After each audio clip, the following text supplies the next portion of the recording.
میرا ڈاکٹر شوہر صبح ہسپتال میں ہوتا اور شام کو اپنا کلینک کھول کر بیٹھ جاتا۔ وہ رات کو 3 بجے گھر آتا اور مجھے 2 لاکھ دے کر کہتا، یہ میرے ایک دن کی کمائی ہے۔ میں روز نیا سوٹ پہن کر تیار ہوتی، مگر وہ میری طرف نہ دیکھتا اور سو جاتا۔ وہ ہر وقت صرف پیسوں کے چکر میں رہتا تھا۔ ایک روز رات کو نیند نہ آئی تو میں برقع پہن کر شوہر کے کلینک چلی گئی، مگر سامنے کا منظر دیکھ کر میرا دل پھٹ گیا، کیونکہ میرا نام عائشہ ہے، میری عمر 22 سال ہے، میرا تعلق ایک غریب گھرانے سے تھا، مگر آج اچانک میرے لیے اس شہر کے نامی گرامی ڈاکٹر کا رشتہ آ گیا تھا۔ اماں نے ایک جملے میں کوئی 4 دفعہ یہ بات جتائی تھی کہ لڑکا بہت بڑا ڈاکٹر ہے اور اپنا کلینک بھی چلاتا ہے اور ایک بڑے ہسپتال میں نوکری بھی کرتا ہے۔ جب اماں کی بات ختم ہوئی تو میری طرف دیکھ کر کہنے لگی، اتنا اچھا لڑکا ملنے پر بھی تیرے چہرے پر کوئی خوشی نظر نہیں آ رہی۔ میں نے اماں سے کہا کہ مجھے سمجھ نہیں آ رہا کہ لڑکا ڈاکٹر ہے، اتنے بڑے گھرانے سے ہے، پھر وہ ہم جیسے غریبوں کے گھر رشتہ لے کر کیوں آیا ہے؟ اسے تو کوئی بھی پڑھی لکھی اپنے جیسی امیر لڑکی مل جاتی، پھر اس نے ہمارے ہی گھر کا رشتہ کیوں بھیجا تھا؟ میری بات سن کر اماں نے سر پکڑ لیا اور کہنے لگی، کوئی گھڑی قبولیت کی بھی ہوتی ہے، اسی لیے اپنے منہ سے اچھی بات نکالا کر۔ اللہ نے تیرے لیے اگر اچھا رشتہ بھیج ہی دیا تو شکر ادا کر۔ اس طرح کی ناشکری کر کے تو اپنے رب کو ناراض کر رہی ہے۔ ہو سکتا ہے تیری کوئی بات اسے پسند آ گئی ہو، جبھی ہی اس نے رشتہ بھجوایا ہے۔ اس کی بہن تو یہی کہہ رہی تھی کہ بھائی نے عائشہ کو کہیں دیکھا تھا اور بس جب ہی کہہ دیا تھا کہ وہ شادی تو عائشہ ہی سے کریں گے۔ یہ کہہ کر اماں مسکرا اٹھی اور میری بلائیں لینے لگی اور میں سوچ میں پڑ گئی کہ میں اس ڈاکٹر کو کہاں ملی تھی۔ اماں کہنے لگی، جب شادی ہوگی تو اس سے پوچھ لینا کہ اس نے تجھے کہاں دیکھ کر پسند کیا تھا۔ ابھی تو اس بات پر خوش ہو جا کہ تیرا رشتہ پکا ہو گیا ہے، اور جب خاندان والوں کو پتہ چلے گا کہ تیری شادی ڈاکٹر سے ہو رہی ہے تو سب کے سب جل بھن جائیں گے۔ اماں تو یہی چاہتی تھی کہ میرا رشتہ کسی بڑی جگہ پر ہو جائے اور سارا خاندان دیکھتا رہ جائے۔ دراصل اس کے پیچھے بھی ایک وجہ تھی۔ اماں چاہتی تھی کہ میری شادی میری پھپھو کے بیٹے سے ہو جائے، وہ انجینئر تھا۔ جب یہ بات اماں نے باتوں باتوں میں پھپھو کے سامنے کی تو وہ غصہ ہو گئی اور کہنے لگی، بھابھی، بندے کو اپنی حیثیت دیکھ کر بات کرنی چاہیے۔ میں تو یہ سوچ کر آپ کے گھر آ جاتی ہوں کہ آپ میرے مرحوم بھائی کی بیوہ ہیں، لیکن اس کا یہ مطلب تو نہیں ہے کہ میں عائشہ کو اپنی بہو بنا لوں گی۔ میرا بیٹا انجینئر ہے، میں اس کی شادی کسی امیر اور پڑھی لکھی لڑکی سے کروں گی۔ آپ نے تو اسے میٹرک کروا کر گھر بٹھا لیا ہے، آپ نے تو بلا وجہ خواب دیکھنا شروع کر دیے۔ یہ کہہ کر پھپھو تو چلی گئی تھی، لیکن اماں کا دل خون کے آنسو رونے لگا تھا۔ ابا کے فوت ہو جانے کے بعد سارے ہی رشتہ داروں نے ہم سے منہ پھیر لیا تھا۔ ایک پھپھو تھی جو ہمارے گھر آتی تھی اور ان کا بیٹا اجمل بھی پھپھو کے ساتھ چکر لگا لیا کرتا تھا۔ اس کا رویہ میرے ساتھ اور اماں کے ساتھ اتنا اچھا تھا کہ اماں نے ہم دونوں کی شادی کے خواب دیکھنا شروع کر دیے تھے۔ انہیں بھی اندازہ نہیں تھا کہ پھپھو سے دکھاوے کے لیے ہماری خیر خواہی بنتی ہے، کیونکہ انہیں اپنے سسرال میں اپنا نام اونچا کرنا تھا۔ وہ دنیا کو بتانا چاہتی تھی کہ بھائی کے مرنے کے بعد بھی انہوں نے بیوہ بھابھی اور یتیم بھانجی کو بے آسرا نہیں چھوڑا، لیکن ان کے دل میں ہمارے لیے ذرا برابر بھی جگہ نہیں تھی۔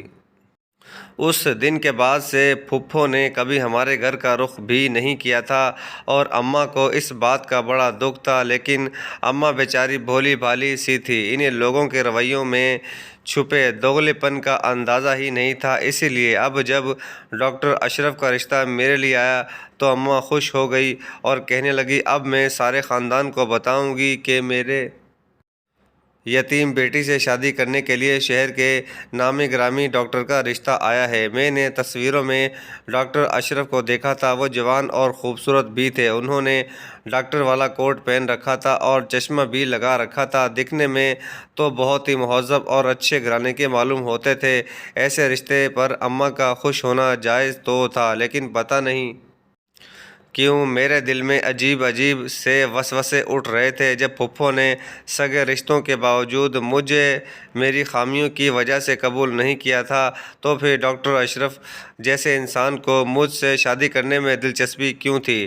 خیر، رشتہ پکا ہو گیا اور پھر ڈاکٹر کی بڑی بہن ہمارے گھر آئی، اور نہ صرف انہوں نے مجھے بہت سارے تحائف کے نام پر زیورات اور کپڑے دیے، بلکہ اماں کے ہاتھ پر 1,00,000 روپے رکھ کر کہنے لگی کہ اشرف چاہتا ہے آپ لوگ اپنی طرف سے شادی کی تیاریاں کریں۔ اماں نے پیسے واپس کیے اور کہنے لگی میں نے بیٹی کو رخصت کرنے کے لیے بہت کچھ جمع کر رکھا ہے، اس کی ضرورت نہیں ہے۔ لیکن اشرف کی بہن نے ماں کو گلے سے لگا لیا اور کہنے لگی آنٹی، جو پیسے آپ نے جوڑے ہیں اس سے اپنے عمرے کا بندوبست کر لیجئے گا۔ آپ کی بیٹی اب ہماری ہے، اسی لیے اس پر ہونے والا خرچہ اشرف خود کرے گا۔ یہ سن کر خوشی سے میری آنکھوں میں بھی آنسو آ گئے۔ اور اماں تو میری قسمت پر وارے صدقے ہو گئی تھی۔ اماں نے بہت خوبصورت سے شادی کے کارڈ چھپوائے اور خود جا کر خاندان کے ایک ایک گھر میں دیے۔ خاص کر پھپھو کے گھر تو اماں کارڈ کے ساتھ مٹھائی کا ڈبہ بھی لے کر گئی تھی اور ایک مہنگا ترین جوڑا بھی۔ جب اماں واپس آئی تو ان کا چہرہ چمک رہا تھا۔ کہنے لگی میں نے تمہاری پھپھو کو کارڈ کے ساتھ جوڑا بھی دیا اور کہا کہ پہلا حق تو پھپھو کا ہی ہوتا ہے۔ تمہاری پھپھو تو حیران رہ گئی جب انہیں پتہ چلا کہ اشرف اس شہر کے بہت بڑے ڈاکٹر ہیں۔ ان کا چہرہ تو دیکھنے لائق ہو رہا تھا۔ یہ کہہ کر اماں زور سے ہنسی تھی اور اماں کو خوش دیکھ کر میں بھی خوش ہو گئی۔ دیکھتے ہی دیکھتے میری شادی کا دن آ گیا۔ میرے لیے اشرف کی طرف سے ایک بہت ہی مہنگا جوڑا اور سونے کے مہنگے ترین زیورات بھیجے گئے تھے۔ میں جب تیار ہو کر اسٹیج پر بیٹھی تو خاندان کی سب عورتوں کی نظریں مجھ پر ہی جم گئیں، اور پھر میں بڑی شان سے رخصت ہو کر اشرف کے ہمراہ اس کے عالیشان گھر میں پہنچ گئی۔ ان کا گھر بہت ہی خوبصورت تھا اور میری اشرف کے ساتھ نئی زندگی کی شروعات بھی بہت خوبصورت ہوئی تھی۔ لیکن شادی کے اگلے دن ہی وہ مجھ سے کہنے لگے مجھے آج سے ہی ہسپتال جانا ہوگا، میری مجبوری ہے، مجھے ہسپتال سے چھٹی نہیں مل سکی ہے، میرا کام دوسروں کی زندگیوں کے ساتھ مشروط ہے، اگر میں چھٹی کرتا ہوں تو کسی کی بھی جان خطرے میں پڑ سکتی ہے۔ ان کی بات سن کر میں نے بخوشی انہیں اجازت دی اور کہا کہ میں سمجھ سکتی ہوں کہ آپ ڈاکٹر ہیں اور ڈاکٹر کا کام کتنا اہم ہوتا ہے۔ اور اشرف شادی کے پہلے دن ہی ہسپتال کے لیے نکل گئے۔ ان کے گھر میں ان کی بیمار ماں کے علاوہ 2 نوکر بھی تھے جو سرونٹ کوارٹر میں ہی رہا کرتے تھے۔ گھر کے کام کاج دونوں نوکروں نے سنبھال رکھے تھے اور ان کی ماں کے لیے بھی نرس آتی جاتی رہتی تھی۔ میں بھی ان کی ماں کی دیکھ بھال کرنے لگی اور پھر اسی طرح وقت گزرنے لگا۔ لیکن ہر گزرتے دن کے ساتھ اشرف پہلے سے بھی زیادہ مصروف ہو گئے۔ شروع میں تو وہ مجھے وقت دیا کرتے تھے، مگر پھر ان کے لیے مجھے وقت دینا ناممکن ہو گیا۔ وہ صبح ہسپتال کے لیے نکلتے تو رات گئے لوٹتے۔ ان کا کہنا تھا کہ وہ صبح ہسپتال میں نوکری کرتے ہیں اور پھر شام کو ان کا اپنا کلینک ہے، اسی لیے انہیں وقت نہیں ملتا۔ رات کو وہ اتنے تھکے ہارے لوٹتے ہیں کہ بستر پر گرتے ہی سو جاتے ہیں۔ ہم دونوں کو ٹھیک طرح سے بات کیے ہوئے عرصہ ہونے لگا تھا۔ ایک ایک ہفتہ گزر جاتا اور ہم سلام دعا سے آگے بھی بات نہ کر پاتے۔ رفتہ رفتہ میں اس بات سے پریشان ہونے لگی تھی۔ سارا دن میں گھر کی 4 دیواری میں خود کو تنہا ہی محسوس کیا کرتی تھی، اسی لیے میں اکثر ان سے شکایت کرتی آپ مجھے وقت نہیں دیتے، تو اشرف مسکرا کر کہہ دیتے کہ میری نوکری اتنی اہم ہے کہ میں چاہ کر بھی وقت نہیں نکال سکتا، اور یہ سب میں تمہارے اور اپنے بہتر مستقبل کے لیے ہی تو کر رہا ہوں۔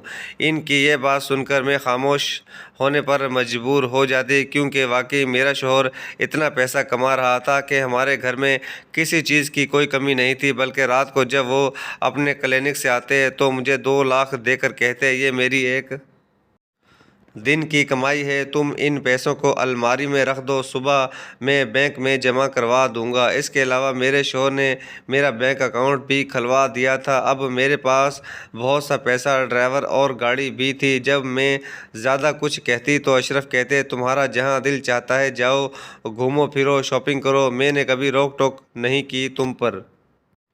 یہ بات بھی سچ تھی کہ اشرف نے مجھے کسی بات سے نہیں روکا تھا۔ جب میرا دل چاہتا میں گاڑی میں بیٹھتی اور اپنی اماں کے گھر پہنچ جاتی۔ مجھے خوش دیکھ کر میری ماں بھی بہت خوش ہو جاتی، اور اب تو میری اتنی بڑی گاڑی دیکھ کر پورے محلے میں میرے چرچے ہونے لگے تھے۔ ہر کوئی میری قسمت پر حیران تھا، اور میں خود بھی خدا کی بہت شکر گزار تھی کہ اس نے مجھ پر بہت عنایت کی تھی۔ مجھے اشرف جیسا شوہر مل گیا تھا، لیکن بس ایک ہی مسئلہ تھا کہ اب میرے اور اشرف کے درمیان دوریاں بڑھتی ہی چلی جا رہی تھی۔ ہماری شادی کو 6 مہینے ہونے والے تھے، اور میں امید سے بھی نہیں ہوئی تھی۔ ہر کوئی مجھ سے بچے کے بارے میں سوال کرنے لگا تھا، لیکن اشرف کے پاس اتنا وقت ہی کہاں تھا کہ ہم دونوں اس موضوع پر کوئی بات کر پاتے۔ ایک دن میں نے ناشتے کے ٹیبل پر ان سے کہا، آپ آج جلدی واپس آئیے گا، مجھے آپ سے ضروری بات کرنی ہے۔ تب اشرف نے صاف انکار کر دیا، کہنے لگے کہ موسم بدل رہا ہے، کلینک میں رش بہت زیادہ ہوتا ہے، میرے لیے جلدی آنا ممکن نہیں ہوگا۔ میں نے ان کا ہاتھ پکڑ لیا اور کہا کہ ٹھیک ہے، پھر آپ جانے سے پہلے میری بات سن لیں۔ اشرف نے مسکرا کر میری طرف دیکھا اور کہا کہ میں رات کو آ کر تمہاری ہر بات سنوں گا، مگر ابھی میں جلدی میں ہوں۔ اس سے پہلے کہ میں کچھ اور کہتی، وہ فون کان سے لگاتے ہوئے گھر سے نکل گئے۔ میرا دل افسردہ ہو گیا تھا۔ انہوں نے میری بات کو غیر ضروری سمجھا تھا، جبکہ میں بچے کو لے کر بات کرنا چاہتی تھی۔ میرا موڈ بہت ہی زیادہ خراب تھا۔ ایک روز میری سہیلی کا فون آ گیا۔ کافی دیر میں اس سے باتیں کرتی رہی، اور پھر باتوں باتوں میں نے اسے بتایا کہ میرا شوہر کتنا مصروف ہوتا ہے۔ تب وہ مذاق میں کہنے لگی، اگر ایسی بات ہے تو پھر تم بھی بیمار پڑ جاؤ، تمہارا شوہر مریض سمجھ کر تمہیں بھی وقت دے دے گا۔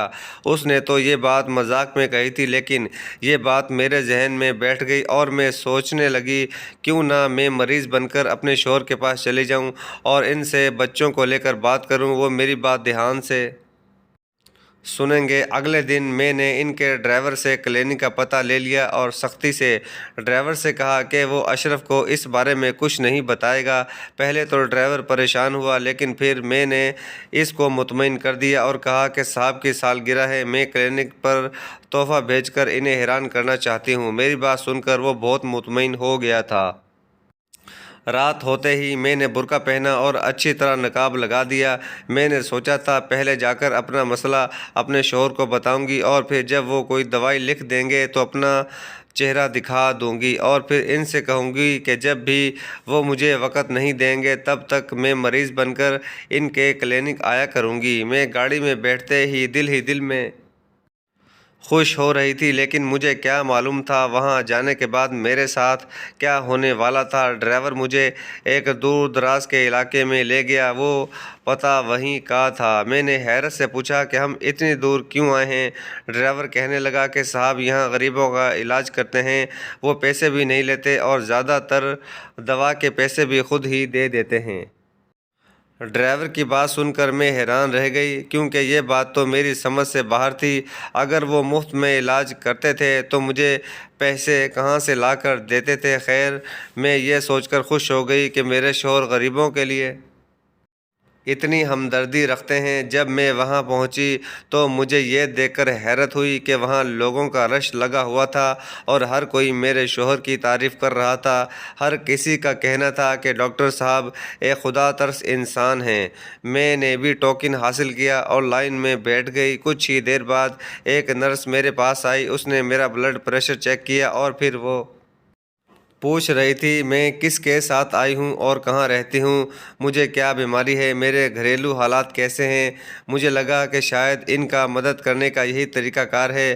پہلے نرس مریض کے بارے میں معلومات حاصل کر لیتی ہے، وہ علاج کروانے کے قابل ہے یا پھر اسے مفت علاج کا چاہیے، اور پھر اسے ڈاکٹر کے پاس بھیجا جاتا ہے۔ میں نے بہت سوچ سمجھ کر نرس کے ہر سوال کا جواب دیا، اور خود کو بہت غریب ظاہر کیا، اور بتایا کہ میرے والدین نہیں ہیں اور میں اپنی چچی کے گھر پہ رہتی ہوں۔ یہ سن کر نرس نے افسوس کا اظہار کیا اور کہنے لگی، ڈاکٹر صاحب آپ کا مفت میں علاج کر دیں گے اور دوائیں بھی دیں گے۔ یہ سن کر مجھے بھی بہت خوشی ہوئی اور پھر جب میرا نمبر آیا تو مجھے کمرے میں بھیج دیا گیا جہاں میرا شوہر اکیلے بیٹھا تھا اور کاغذ پر کچھ لکھ رہا تھا۔ میرے پیچھے نرس بھی کمرے میں آئی۔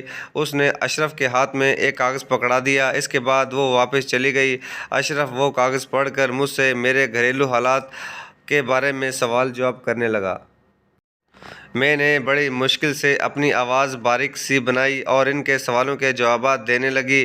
اس نے مجھ سے میری بیماری کا پوچھا تو میں نے جان بوجھ کر کہہ دیا کہ مجھے بہت زیادہ چکر آتے ہیں اور کمزوری محسوس ہوتی ہے۔ سوچ کر تو میں یہی آئی تھی کہ اپنے شوہر کو اپنا مسئلہ بتاؤں گی، لیکن یہاں آنے کے بعد مجھے اس کا طریقہ علاج جاننے میں دلچسپی ہو گئی تھی۔ میں جاننا چاہتی تھی کہ وہ کس طرح غریبوں کے لیے مسیحا ہے۔ میرا مسئلہ سن کر وہ کہنے لگا، یہ کچھ ٹیسٹ کروانے ضروری ہیں جو بالکل مفت میں ہیں۔ اس نے اپنے کمرے سے جڑے ایک دوسرے کمرے کا دروازہ کھول دیا۔ وہ کہنے لگا، آپ یہاں پر ٹیسٹ کروا لیں۔ میں نے دیکھا اس کمرے میں ایک اور آدمی موجود تھا اور کافی ساری مشینیں بھی رکھی ہوئی تھی۔ میں اندر چلی گئی۔ اس آدمی نے مجھے ایک طرف لگے بستر پر لٹا دیا اور خود سرنج لے کر میرے پاس چلا آیا۔ مجھے لگا کہ شاید وہ میرا بلڈ لے گا اور پھر کوئی ٹیسٹ کرے گا، لیکن اس وقت مجھے حیرانی ہوئی جب اس نے میرے برقعے کا آستین اوپر کرنے کے بعد مجھے ایک انجیکشن لگا دیا اور کہنے لگا، گھبرائیے مت، یہ طاقت کا انجیکشن ہے۔ یہ سن کر مجھے تسلی ہو گئی کہ اس نے مجھ سے طاقت کا انجیکشن لگایا تھا، لیکن تھوڑی ہی دیر میں میری آنکھوں کے سامنے کا منظر دھندلانے لگا اور جب مجھے ہوش آیا تو میں اس کمرے میں نہیں تھی بلکہ ایک چھوٹے سے کمرے میں بند تھی۔ مجھے سمجھ نہیں آ رہا تھا کہ میں کہاں جاؤں اور میرے ساتھ کیا ہوا ہے۔ ہوش میں آتے ہی میں نے چیخنا چلانا شروع کیا تو ایک آدمی کمرے کے اندر آیا اور کہنے لگا، شور مچانے کی ضرورت نہیں، تم شہر سے بہت دور ہو اور یہاں تمہاری کوئی مدد کرنے والا نہیں ہے۔ میں نے پوچھا کہ تم تو میرا ٹیسٹ کرنے والے تھے اور مجھے کہاں لے آئے ہو؟ وہ ہنسا اور کہنے لگا، آج کے دور میں کون مفت ٹیسٹ کرتا ہے؟ ڈاکٹر اشرف اور میں دونوں مل کر کاروبار کرتے ہیں، تم جیسی غریب لڑکیوں کا سودا کرتے ہیں۔ جب تم نے نرس کو بتایا کہ تمہارے آگے پیچھے کوئی بھی نہیں ہے، صرف تمہاری چچی ہیں جسے تم سے کوئی سروکار نہیں ہے، پھر ڈاکٹر صاحب نے خود تمہیں میرے پاس کمرے میں بھیج دیا اور مجھے بتا دیا کہ تمہارے ساتھ کیا کرنا ہے۔ اب تمہیں بیچ کر 5-6 لاکھ آرام سے مل جائیں گے۔ تم آگے دبئی چلی جاؤ گی اور ان پیسوں سے میں کچھ حصہ ہم غریبوں کے علاج پر لگا دیں گے تاکہ وہاں کے لوگوں کو ہم پر شک نہ ہو۔ یہ کہہ کر وہ زور زور سے ہنسا تھا اور میرے رونگٹے کھڑے ہو گئے۔ مجھے اس آدمی کی بات پر بالکل بھی یقین نہیں آ رہا تھا۔ میرا شوہر اتنا گھٹیا نہیں ہو سکتا۔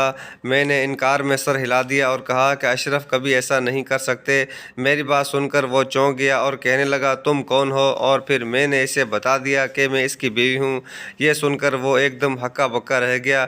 پہلے تو اسے یقین نہ آیا، لیکن پھر اس کے موبائل فون پر اشرف کا فون آ گیا اور اشرف نے نہ جانے اس سے کیا کہا۔ اس نے میرے ہاتھ پاؤں کھول دیے۔ تھوڑی ہی دیر بعد میرا شوہر وہاں پہنچ گیا اور غصے سے کہنے لگا، تم میرے کلینک کیوں آئی تھی اور جھوٹ بول کر مریض بننے کا ڈرامہ کیوں کیا؟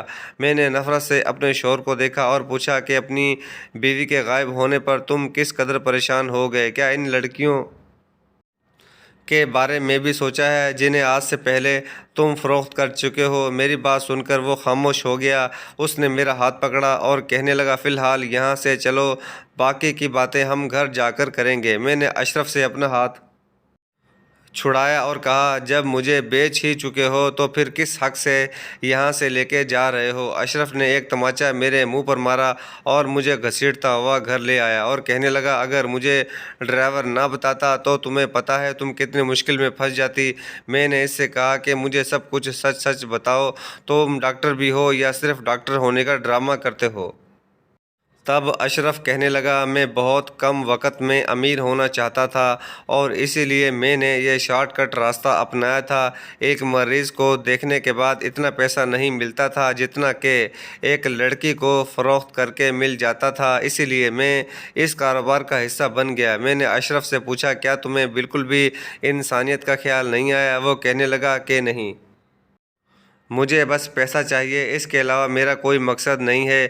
میں نے اشرف سے کہہ دیا کہ میں مزید اس کے ساتھ اپنی شادی شدہ زندگی کو آگے نہیں بڑھانا چاہتی۔ یہ کہہ کر میں اس کے گھر سے نکل آئی۔ اشرف کا خیال تھا کہ وہ کچھ دن بعد مجھے منا لے گی، مگر میں نے یہ نوبت ہی نہیں آنے دی اور میں اسے گھر جانے کے بجائے پولیس اسٹیشن گئی۔ وہاں میں نے سب سچ بتا دیا کہ میرا شوہر ڈاکٹر کی وردی میں ایک بھیڑیا چھپا ہوا ہے۔ پولیس والوں نے بڑی حیرت سے مجھے دیکھا تھا اور پھر میری کمپلین تو اسی وقت ایکشن لیا۔ میں پرسکون ہو کر اپنے گھر لوٹ آئی تھی۔ میری ماں نے سب جاننے کے بعد مجھے اپنے سینے سے لگا لیا۔